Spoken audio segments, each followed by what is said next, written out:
솔직히 말해서 누군가가 진심으로 걱정돼서 조언을 한 적이 있어요? 진짜로? 이걸 깨닫고 있어야 돼. 이걸 깨닫는 순간 누군가를 뭔가 비판하는데 시간 쓰기가 싫어져요. 이걸 모르면 이 내향인들에게 갑자기 소리 소문도 없이 손절당할 수 있어요. 8월에 했던 북클럽이었나? 그때 주제가 소통과 대화법에 관한 거였는데 책을 선정하느라고 그때 인간관계와 대화법 관련 주제 서적을 30권을 넘게 읽었었어요. 그리고 그 전에 읽은 것까지 합치면 MSG 살짝 쳐가지고 100권 정도는 될 것 같습니다. 이게 워낙 범위가 넓은 분야니까. 그래서 제가 그런 주제들 책을 100권 넘게 읽으면서 느꼈던 점, 그리고 정말 기억에 남았던 중요한 내용, 이거를 제 관점에서 좀 이야기해드리려고 해요. 첫 번째는 들어주는 걸 좋아하는 사람은 없다는 겁니다. 누구나 본인의 이야기를 하고 싶어 해요. 이거는 내성적인 사람이든 내향적인 사람이든 외향적인 사람이든 다 똑같아. 모든 사람들은 듣는 것보다 말하는 걸 좋아한다는 거죠. 내 감정이나 이야기들을 세상에 들려줌으로써 가치를 인정받고 싶은 그런 기분? 이게 모두가 가진 욕구입니다. 그래서 누군가의 이야기를 들어주는 걸 역량이라고 하는 거예요. 누구나 내 말만 하고 싶어 하니까 들어주는 게 진짜 힘든 겁니다. 본능을 거슬러야 되니까. 내 여자친구 아니면 내 남자친구는 다 잘 들어주던데 말하는 걸 별로 안 좋아하는 것 같고, 그건 그냥 그렇게 보이는 거지. 그게 왜 그렇게 보이냐면 상대방이 들어주는 걸 좋아해서가 아니라 그 사람들은 자신을 표현하는데 더 신중하고 시간이 오래 걸리는 것 뿐이에요. 표현을 한다는 걸 등산으로 비유를 좀 하자면 등산을 할 때 좀 더 무거운 짐을 지고 올라가는 사람들이 그런 사람들인 겁니다. 여러분들, 외향인과 내향인의 차이는요, 인간관계를 좋아하고 싫어하고의 차이가 아닙니다. 모든 인간은 혼자일 때보다 내가 좋아하는 사람과 함께 할 때 훨씬 더 행복해요. 이건 반론의 여지가 없어. 다만 내향적인 사람들은 사람을 만날 때 더 무거운 짐을 지고 있을 뿐이라는 거죠. 너무 무거운 거야. 등산하기가 너무 힘들다는 거지. 정상에 올랐을 때 기분 좋은 건 똑같은데 조금 더 힘겹게 올라간다는 거예요. 내향인들은. 짐이 무거우니까. 표현이란 것도 똑같아요. 다 내가 관심 있는 거, 잘난 척하고 싶은 거 남들한테 말해주고 싶어 해요. 그걸 표현하는데 신중하냐 아니냐의 차이일 뿐이지. 그래서 누군가가 내 말을 잘 들어준다고 해서 쟤는 들어주는 걸 좋아하는 애구나, 하고 싶은 말 있을 때마다 저 친구 만나야겠다, 이런 생각을 가지시면 안 된다는 거예요. 상대방이 언젠가는 편하게 자신을 표현할 수 있도록 해줘야 됩니다. 그래야 건전한 관계가 오래갈 수 있으니까. 서로가 서로를 필요로 하는 아주 건전한 관계. 이걸 모르면 이 내향인들에게 갑자기 소리 소문도 없이 손절당할 수 있어요. 어떤 사람을 내 감정이나 표현을 위한 쓰레기통으로 쓰시면 안 된다는 거예요. 그 친구는 마냥 듣는 게 좋아서 듣고 있는 게 아닐 테니까. 저도 이런 착각을 하면서 살았었어요. 말하고 표현하는 걸 좋아하는 편이니까. 저 사람은 듣는 걸 좋아하나 보다, 이렇게 착각을 했다고. 들어주는 역할과 말하는 역할 따위는 존재하지가 않습니다. 서로 들어줄 줄 알아야 되는 거지. 결국에는 모두가 내 이야기를 하고 싶어 하니까. 자, 두 번째는 사람을 이성과 논리로 설득하려는 시도 자체가 역설적으로 이성적이지 못한 행동이라는 겁니다. 이거는 남자분들이 굉장히 자주 범할 수 있는 오류인데, 제가 이 부분 때문에 조금 답답해서 예전에 방송에서도 남자분들한테 잠깐 이야기 드린 적이 있고, 예를 들어서 댓글에 이런 모습들을 꽤 많이 봤어요. 누군가가 이제 제 영상에 진짜 공감 하나도 안 되네, 이런 뉘앙스로 댓글을 다는 경우가 있겠죠. 그러니까 이 내용은 감정적으로 별로다, 이런 표현을 한 겁니다. 공감 안 되네. 그럼 이제 어떤 분이, 저를 좋아하시는 어떤 분이 득달같이 와가지고 뭐 학술적인 근거와 단단한 논리 그리고 합리성을 토대로 그 사람을 설득하려고 시도를 해요. 이런 경우 진짜 많거든요. 근데 그렇게 아무리 노력을 한다고 해서 내 영상이 공감이 잘 안 된다는 그 사람을 설득을 할 수 있을까요? 절대 안 됩니다. 아마 더 반발하거나 멀어질 거예요. 더 마음의 문을 더 굳게 닫고 자신의 부정적인 감정을 강화시키겠죠. 그리고 감정적으로 기분이 상한 그 상대를 논리와 합리성으로 설득하려는 그 모습, 그 자체가 사실은 본인도 감정적이라는 확실한 증거기도 해요. 상대에 대해서 본인도 부정적인 감정을 갖고 있고 그걸 논리성과 근거로 포장을 해서 표현하고 있을 뿐이지, 내 감정을 이성으로 포장해서 표현을 하고 있을 뿐이라는 거야. 진짜 이성적인 사람들은요, 감정이 상한 상대에게 논리와 합리성을 내세워서 설득하려고 절대 시도하지 않습니다. 감정이 상한 상대는 감정부터 풀어줘야 설득이 가능하다는 걸 아니까. 그러니까 감정은 감정으로 대응할 줄 아는 게 진짜 이성적인 거예요. 제가 이런 말 한 적이 있죠. 설득이라는 건 허상이라고. 나랑 반대되는 의견을 가진 사람을 설득하는 건 불가능에 가깝습니다. 애초에 설득 당할 사람들만 설득할 수가 있어요. 이게 무슨 소리냐면, 여러분들은 저 좋아하시죠? 여러분들 저 좋아하세요?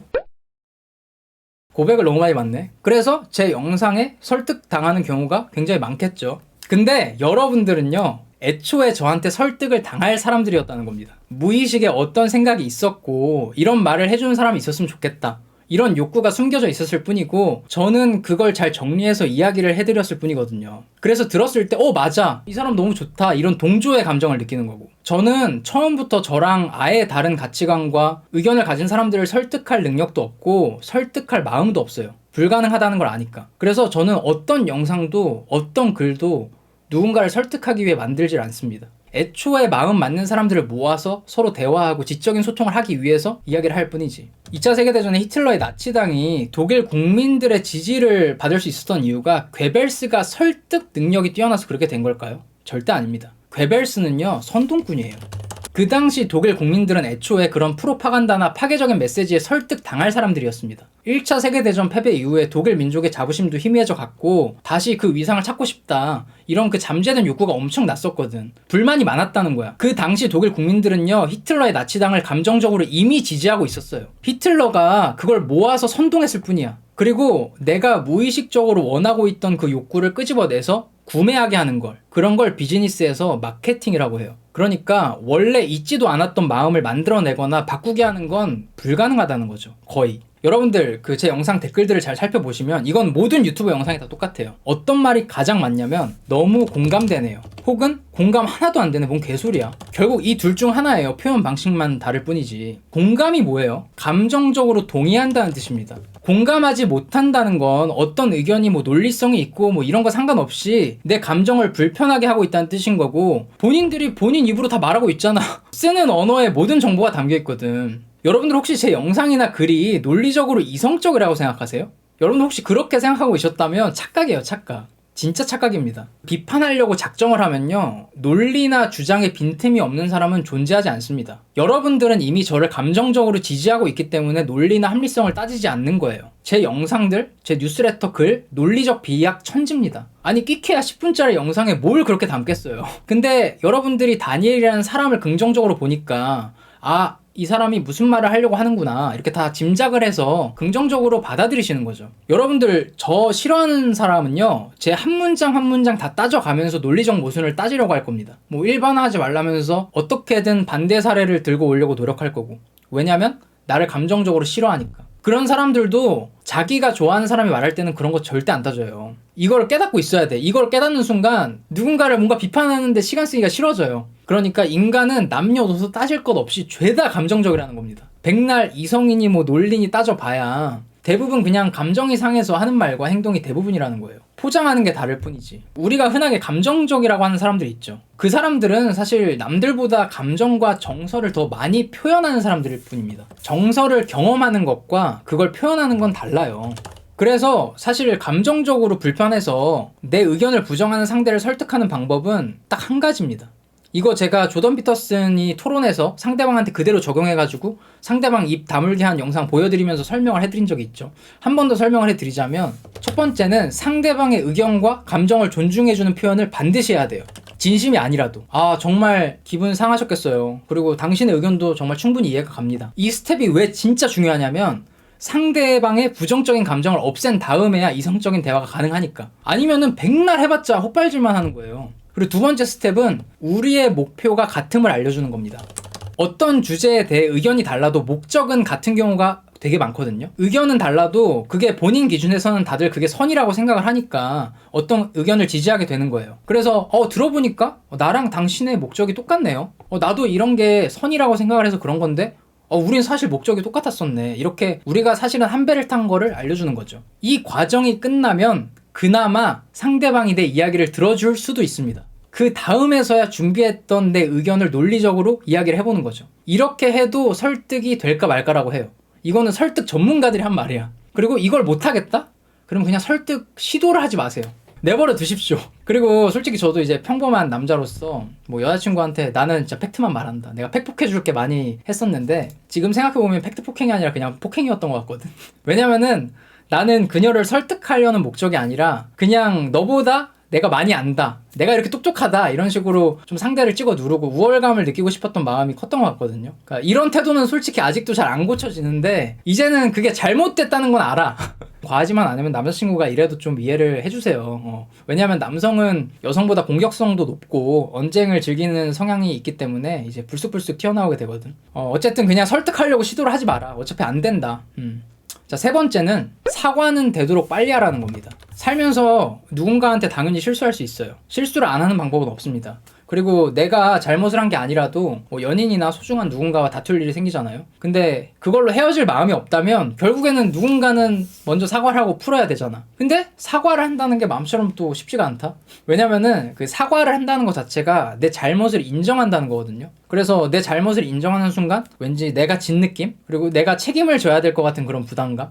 이런 뭐 복합적인 심리 때문에 사과라는 게 참 쉽지가 않아요. 입이 잘 안 떨어져. 근데 그걸 아셔야 됩니다. 저는 미안해, 고마워, 사랑해 이 세 가지는 아낄 필요가 없다고 생각을 하는 편인데, 왜 그러냐면 이 세 가지 말은 관계의 관점에서 해가 될 일은 없거든요. 마이너스가 될 일은 없다는 거지. 상대가 부모의 원수라든지 뭐 폭행 가해자, 용서받지 못할 그런 행위를 한 게 아닌 이상 내가 미안하다고 계속 말하는데 그걸 계속 안 받아주면 어느 순간 상대방이 이상해지는 그림이 되거든. 그래서 어차피 사과해야겠다 싶으면 빨리 하세요. 나쁠 거 없으니까. 오히려 그 싸움에서 우위에 설 수도 있어. 이런 의미로 지는 것이 이기는 것이다 라는 말이 나온 게 아닐까 싶습니다. 특히 누가 봐도 내가 잘못을 한 경우에는 더 빨리 사과하는 게 좋습니다. 왜냐하면 인간이란 동물은 특유의 상상력이라는 게 존재하기 때문에 사과를 늦게 하면 시간이 지날수록 상대방의 감정의 골이 더 깊어질 가능성이 높거든요. 무한한 상상을 하게 되지. 나한테 왜 그랬을까? 저게 무슨 뜻이지? 그래서 그런 상상의 나래를 펼치기 전에 빨리 사과하는 게 좋다. 오케이? 그리고 마지막은 조언이나 충고는 상대가 원할 때 딱 한 번만 하라는 겁니다. 저는 이제 불특정 다수한테 조언하는 것 같은 영상을 만드는 사람이라 좀 할 말은 없는데 근데 어쩔 수 없잖아. 이거 내 유튜브 컨텐츠니까. 근데 일상에서는 저는 남들이 요구하기 전까지는 조언을 진짜 잘 안 하는 편입니다. 근데 하기 싫은데 자꾸 해달라 그래. 난 하기 싫은데. 여러분들 솔직히 우리가 허심탄회하게 이야기를 좀 해봅시다. 솔직히 말해서 누군가가 진심으로 걱정돼서 조언을 한 적이 있어요? 진짜로? 그 사람이 진짜 걱정돼서 조언을 해준 거야? 이거는 솔직히 말해서 부모님이 자식한테 하는 그런 게 아닌 이상 정말 힘든 일이라고 생각을 하거든요.